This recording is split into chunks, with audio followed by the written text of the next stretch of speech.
It started at a yard sale and it ended in a ditch and a funeral procession. I was looking for a big nylon bag to put ropes in. I had this collection of small sections of rope that I'd gotten from Pigeon Mountain Industries. A friend of mine knew a dealer for PMI, and I would use these small sections of rope when I taught a class. If I were teaching a rappelling class or teaching a ropes course class, we would teach people how to tie ranger harnesses with the ropes. We'd teach them how to set up an anchor. We'd teach them how to tie a clove hitch and a figure eight. And it was just something that we did, in our classes and our activities. And I wanted a way to organize all these ropes so I'd have something to put them in. And so Tim Orbison and I were at this yard sale, and I found this bag, and I looked at it, and the dimensions were good, and it was heavy and had a big, thick plastic zipper. And so I walked over to the lady and said, "Hey, I'll give you $25 just for this bag." And she said, "Okay." I said, "Now there's something in the bag." She said, "No. Everything goes. The bag and all the contents. That's your problem now." I guess they were trying to clear some stuff out. And so with bag in hand, we left. Well, it turns out what was in the bag was a parachute. And not just any parachute, but apparently an emergency chute. Now, this was during the days that Tim was fledgling in his pilot days, and so I thought, hey, it'd be more practical for you to have a parachute than me. I'm not going to use a parachute rock climbing, and so I'm going to leave you with the chute, and maybe you can rig it on your plane or your ultralight or whatever it is you're trying to learn to fly, and it may save your life one day. Tim is inquisitive to the point of being impulsive. He's very mechanically adept. He's very mechanically inclined. And not only does he like to know how things work, he likes to let you know he's figured out how things work. So I leave him to play with this densely packed package that obviously contains a parachute, and I go home. And it wasn't an hour, and the phone rang. And I answered the phone, and I'm immediately being yelled at. "Hey, man, I opened that chute. It had an explosive charge that drug it into the air to help it deploy." "Tim, why are you yelling at me?" "Am I yelling? I can't tell that I'm yelling. I just don't hear so well right now." I immediately drove over to see the newly deployed chute. And on my arrival, I was aghast at how close my friend had come to having this thing thread him like a needle. The thing that I'd given him, hoping to save his life, had nearly killed him. The evidence of the burned black patch in his utility trailer bore the evidence that had he been bent over just a little more and maybe to the right or to the left, when this thing detonated, the chute and the metal cylinder would have driven right through his sternum.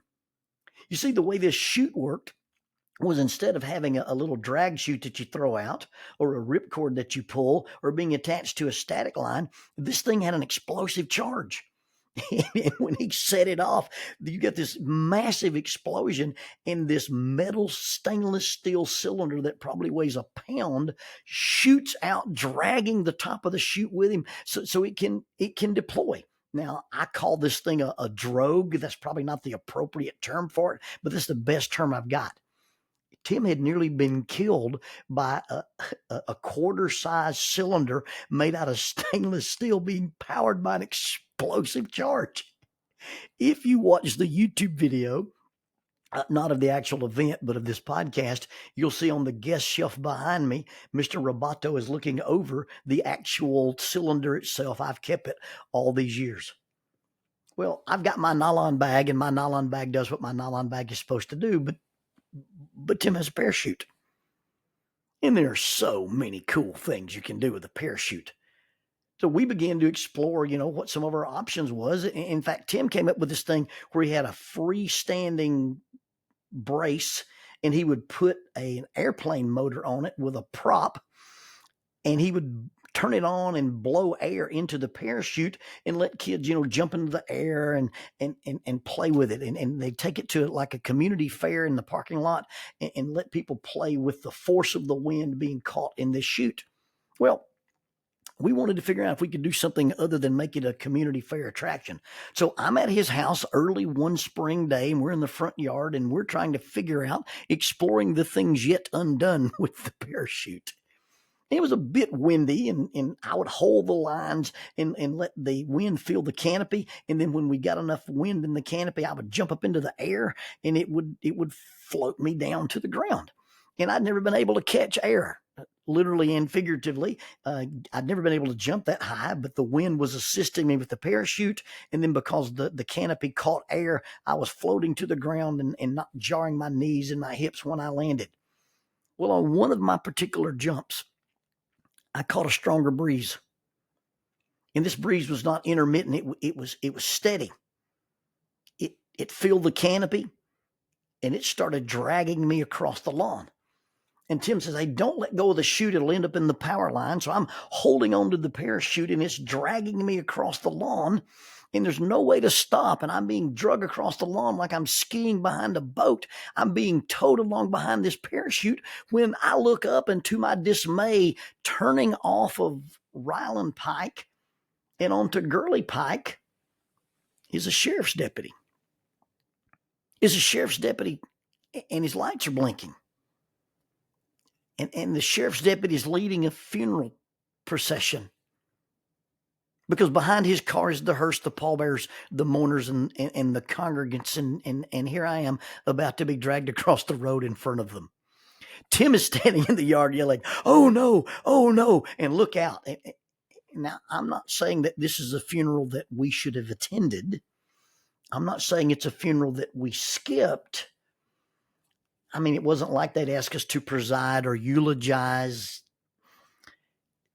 What I am saying is it may have been proper pastoral decorum would have dictated that it would have been more prudent for us to attend the funeral than to sabotage it with a bad scene from the Dirty Dozen. Now, in my ability to process things on a linear basis, facts, physics, and consequences, I see this schematic clearly drawn out in my mind of this chute dragging me in front of the deputy, who in turn runs over me like a paragliding armadillo and thus drags me down the pavement.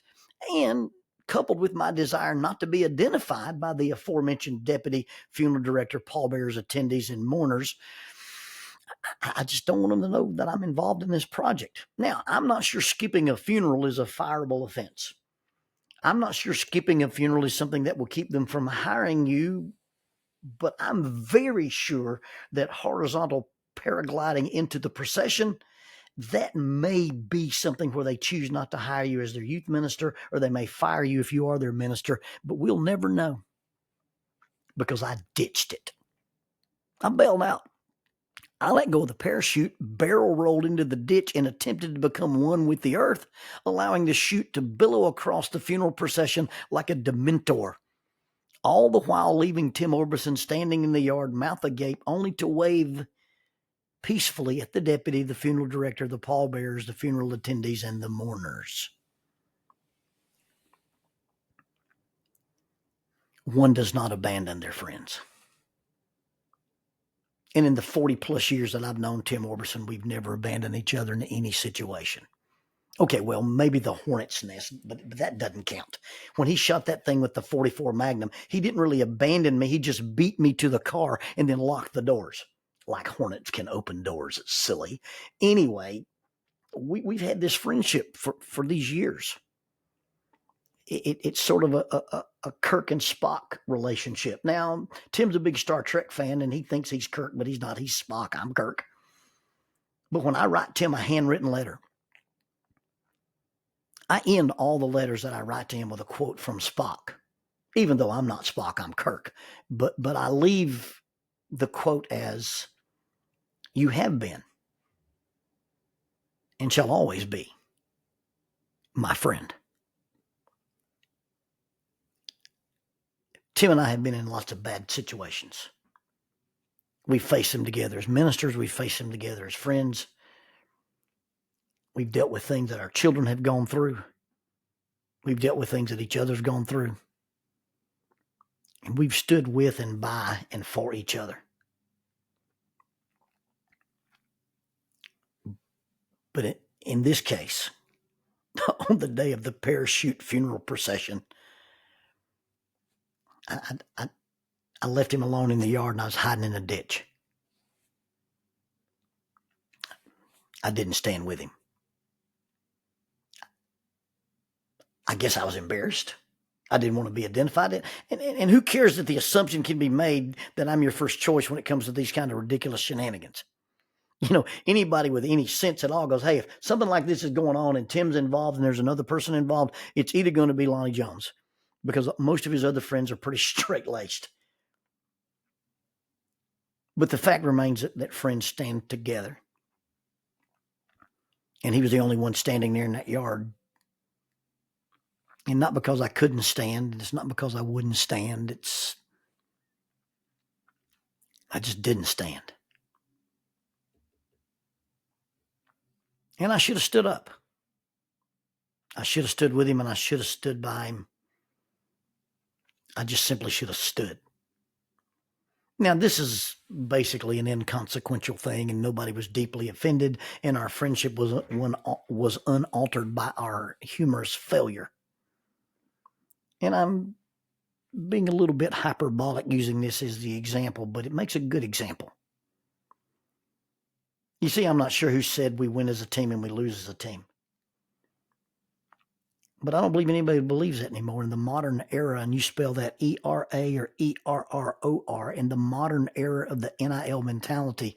We want all the accolades, but none of the accountability. We want to stand up for the praise and the trophy and the ring, but not for the difficulty or the correction. You see, the value of a friend, the value of a spouse, the value of a partner, or the value of a teammate is not how well they share when things are good and easy and fun and you get the glory, but whether or not their loyalty extends to or transcends above and keeps us standing when it's bad, hard, difficult, embarrassing, unforgivable, humiliating, and awkward. You see, when it's a matter of consequence. When things are out of control, are you surrounded by people who stand with you, for you, and beside you? I've witnessed what happens when people are accused and persecuted and even prosecuted, and how quickly they will be left standing alone while others hide, as it were, in the nearest ditch. In matters that matter, are you a person who has people who won't ditch you? But more importantly, are you the person others can count on to stand with them, for them, and beside them, and you won't ditch them? I don't know who made the quote, but there's a famous quote that says there are no atheists in foxholes. Well, I don't believe your friends, your true friends, I don't believe you find them in ditches.